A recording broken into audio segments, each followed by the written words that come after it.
Good evening, friends. We are reading passages from the Peticha, Chochmat Kabbalah.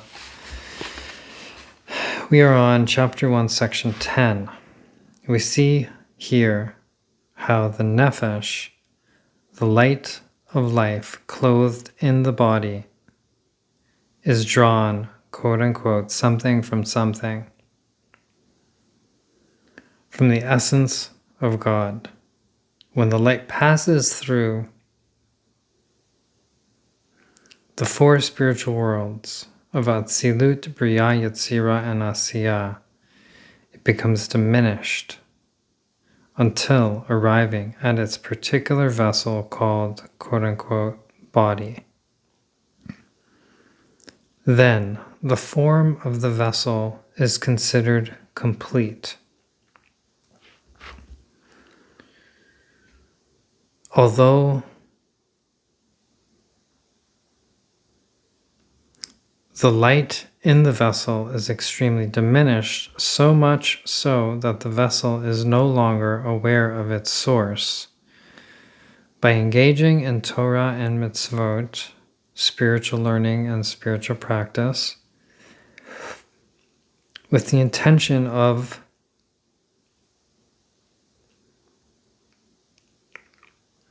being pleasing to God, we progressively purify our vessel called body. We then become able to receive all the great Shefa, spiritual light, that we were created to receive. This is the meaning of what Rabbi Hanania ben Akashya says. Quote, God wanted to purify Israel and therefore gave them a lot of Torah and mitzvot, end quote.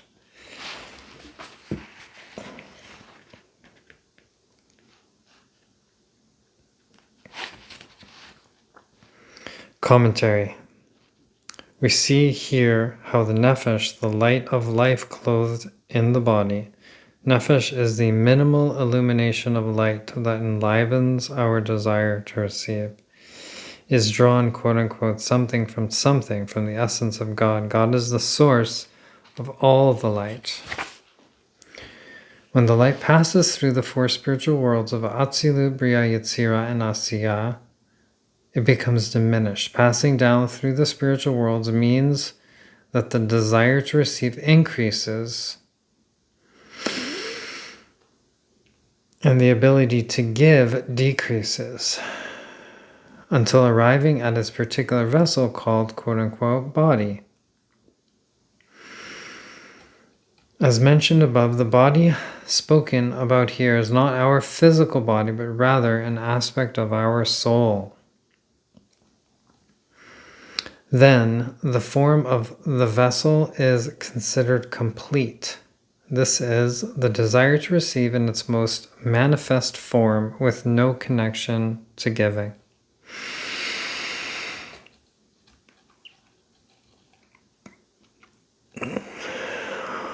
Although the light in the vessel is extremely diminished, so much so that the vessel is no longer aware of its source, this is when we are unable to feel God is our source. By engaging in Torah and mitzvot with the intention of being pleasing to God, we progressively purify our vessel called body. By engaging in the spiritual learning of Torah and the spiritual practice of mitzvot with the intention of attaining the desire to give,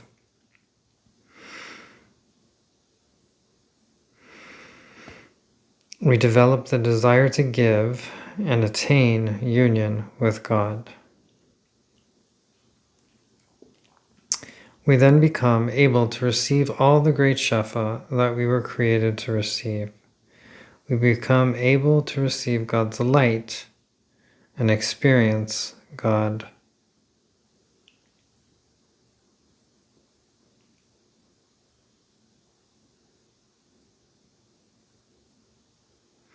This is the meaning of what Rabbi Hanania ben Akashya says, quote, God wanted to purify Israel and therefore gave them a lot of Torah and mitzvot, end quote. The essence of God is within us. This is what is called the light.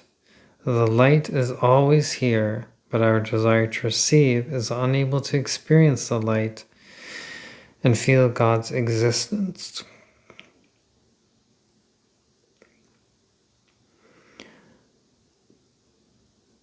Our desire to receive is unable to experience the light and feel God's existence.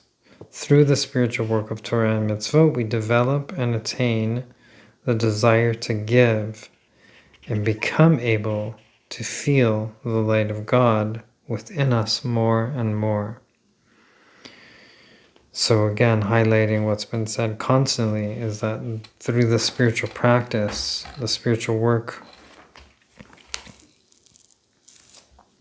of Torah and Mitzvot, of spiritual practice and spiritual learning, we develop and attain the desire to give. We transcend our separate self-consciousness.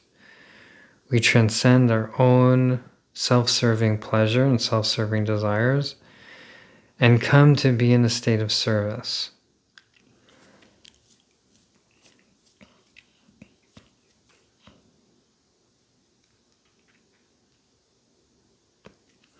This is called change in our nature, attaining a new nature, the nature of giving, which is receiving the light of Hasidim, a different light than the light of Chokhmah, which is a revelation of God.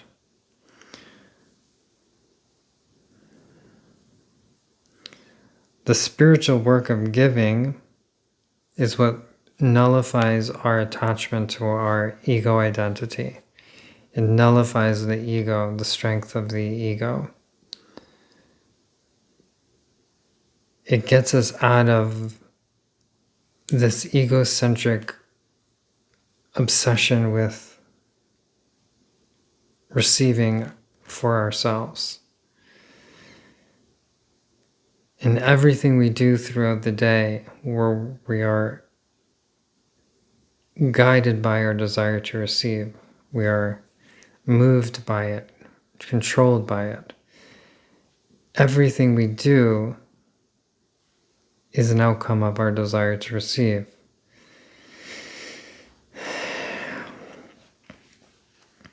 So when we work against that, and we, through emunah, embodied faith, say, I want to be a giver, I want to be like the divine and be a giver, then we start to transform our consciousness away from the ego being the guiding force and the desire to receive being the guiding force, to the soul being the guiding force.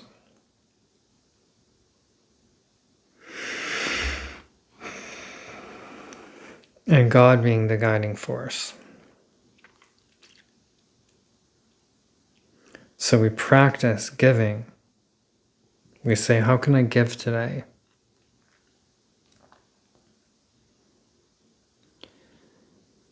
And that starts a spiritual process of transformation inside of our being.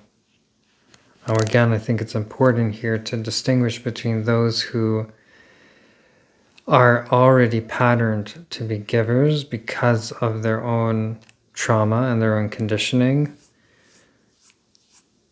meaning they give to be needed, as an example.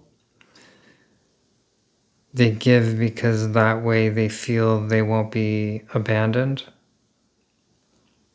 So really the giving is a compulsion that is coming not as a true form of giving, but as a form of a way of receiving a need that's hidden. So it should be known that people who are in this category, the giving needs to be from a different place and a different intention. Otherwise, it's only strengthening the conditioning and strengthening the relational habitual patterns.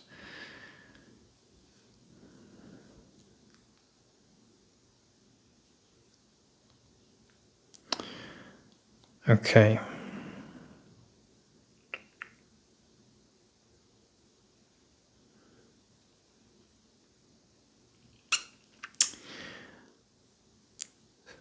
Section 11. With what we have discussed, we can understand how to truly differentiate between spirituality and materiality. When the desire to receive is complete, meaning the fourth aspect, it is called material and exists in the physical world. Everything above this great measure of desire to receive is considered spiritual. These are the spiritual worlds of Atsilut, Briya, Yitzir, and Asiya, which are above the physical world. We can now understand that the concept of ascending and descending, evolution and involution, spoken about with regard to the upper spiritual worlds, is not about some kind of imaginary space, God forbid, but rather is about the four aspects of the desire to receive.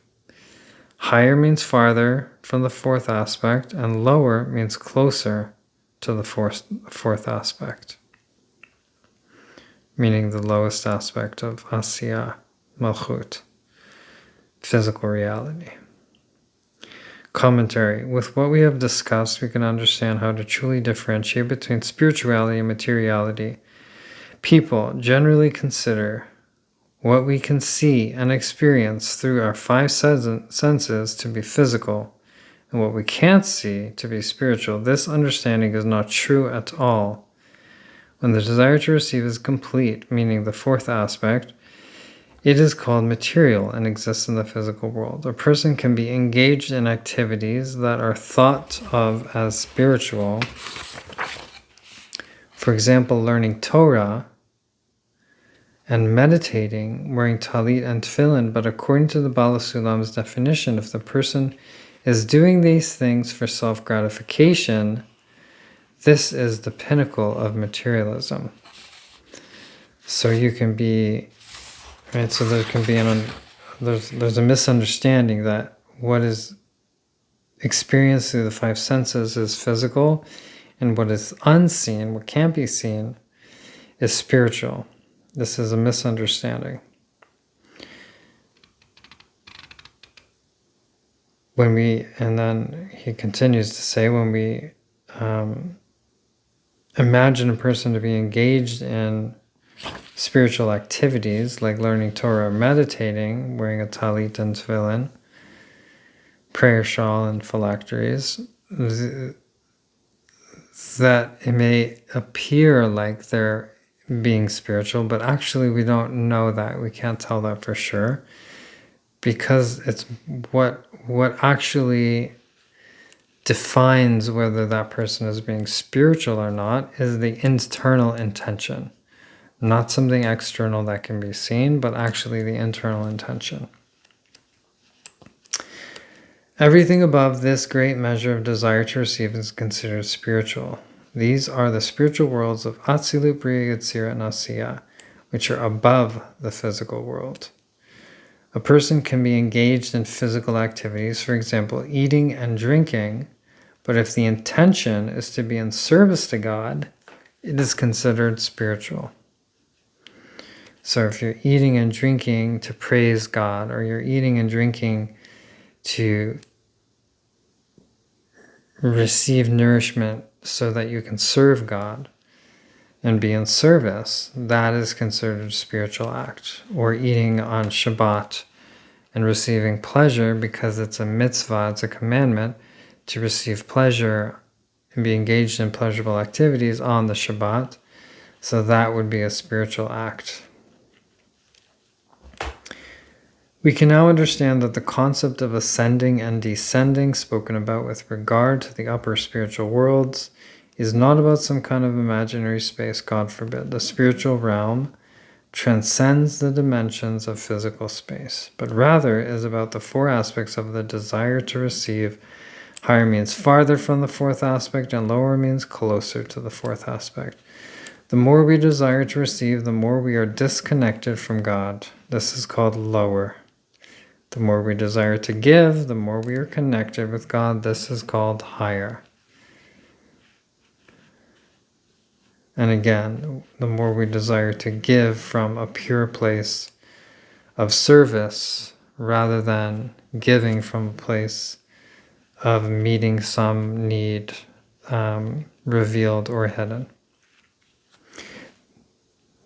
To conclude, Chapter 1, Section 11, the upper spiritual worlds discussed in the holy books are not places in physical space, but rather states of consciousness within us. Heaven and hell are also states of consciousness. It is important to know that the entire Torah is describing states of consciousness. The Baal Sulam explains that our spiritual development entails going through everything described in the Torah. Our spiritual development entails going through everything described in the Torah, the creation of the world, Noah entering the ark because of the flood, everything our ancestors went through, the descent to Egypt, the redemption from Egypt, the splitting of the sea, traveling in the desert, and so on, all delineate states of consciousness that we experience along the path of spiritual development. The Torah is not a history book, God forbid, but rather it describes the spiritual process that each and every one of us is personally going through in every generation. Bet you never heard that before, that the stories in the Torah are not historical events. They're actually describing, delineating states of consciousness that each and every one of us is personally going through in every generation. Okay, we finished chapter 1. We are more than halfway through our book. So I wish you a good night.